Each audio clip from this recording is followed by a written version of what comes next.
ছোট্ট একটা পুকুর, তবে আজব পুকুর। সেখানে মানুষ ভাসিয়ে দিচ্ছে টাকা, কেউ আবার ভাসিয়ে দিচ্ছে খাবার। কেন এমন করে সবাই? কি আছে এই পুকুরটিতে?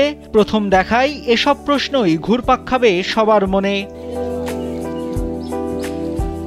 পুকুরটি যেন সাজানো গোছানো। এই পুকুরে আছে শান বাঁধানো ঘাট, আর ঘাটেই বাঁশ দিয়ে একটা জায়গা ঘিরে রাখা। পুকুর পাড়ে রয়েছে দুইটি বটগাছ, গাছের গোড়ায় লাল কাপড়ে মোড়ানো আর জ্বালিয়ে রাখা হয় মোমবাতি আগরবাতি। স্থানীয়রা জানান এই পুকুর অলৌকিক। মানত করে এখানে টাকা বা খাবার ভাসিয়ে দেওয়ার পর সেই টাকা বা খাবার পানিতে ডুবে গেলে তার মনোবাসনা পূরণ হয়। নিন মজাদার গোলমার্ক পপ, কুড়মুড়ে বাইটে ফুরফুরে লাইফ। অনেকে এই পুকুরকে ষাঁড়ের পুকুরও বলে। এখানে আসছিলাম দুধ গোসল করানোর জন্য, মানুষই আসছিল, তার জন্য আসছিলাম। আজ থেকে 4-5 বছর আগে আমার একটা সমস্যা হয়েছিল, পরে এখানে আসার পরে যেমন আমার আল্লাহ মাফ করছে, ওইটা আর কি, ওই উদ্দেশ্যে আমার এখানে আপনার আসা আর কি। আমার নাতি তো অসুস্থ আছে, এই জন্য করছি, মানুষরা করছিলাম যে দুধ দেওয়া হাড়ের পুকুরে। আমরা পানি নিয়ে গেলাম, এই পানির জন্য মনে করেন যে নিয়ত করে খাইলে যে কোনো রোগ ব্যাধি ইনশাল্লাহ ভালো হয়। মানত পূরণ হলেও অনেকেই সেখানে গিয়ে গরু, ছাগল, হাঁস, মুরগি জবাই করে খিচুড়ি রান্না করে নিজেরা খেয়ে মানুষদের মাঝে বিতরণ করেন। অনেকেই নিজেকে পরীক্ষা করে নেয় পুকুরে টাকা ফেলে, এজন্য টাকা ভাসিয়ে দেয় পুকুরে।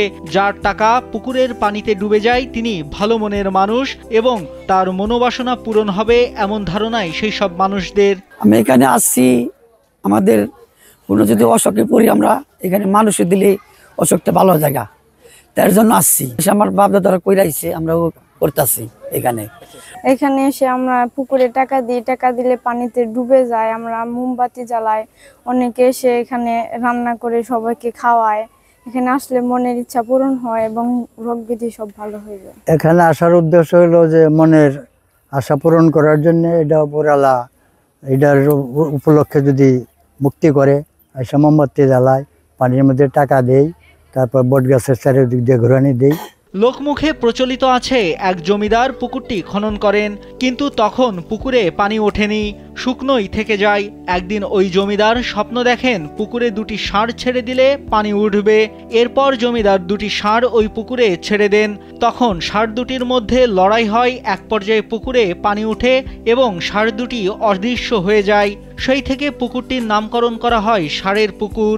বর্তমানে এর নামকরণ করা হয়েছে ষাঁড়ের পুকুর পাক দরবার শরীফ। এই একটা জমিদার বাড়ি আছিল বলে, এই জমিদারের আমলে জমিদারি বলে সামনে দায়িত্ব বলে এনে দুটো ষাঁড় গরু দিই, ওই দুইটা ষাঁড় গরু বলে দিছিল। ওই দুইটা ষাঁড় গরু 7 দিন করে নাড়াই করতে করতে করতে করতে করতে ওটা দায়িত্ব দিয়ে পুকুরে গেছে। পুকুর পরে সাবেন লোকে চিমচিম আছে, হ্যাঁ পানি হয়েছে বাস, এনে দিয়েছে বাস, হ্যাঁ বাস জাগে না বলে সাবের নাম তুলে ষাঁড়ের পুকুর।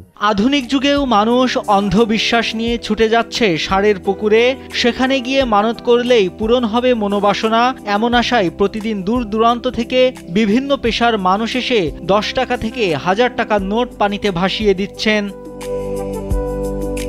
নাইমুল হাসিব, কালবেলা।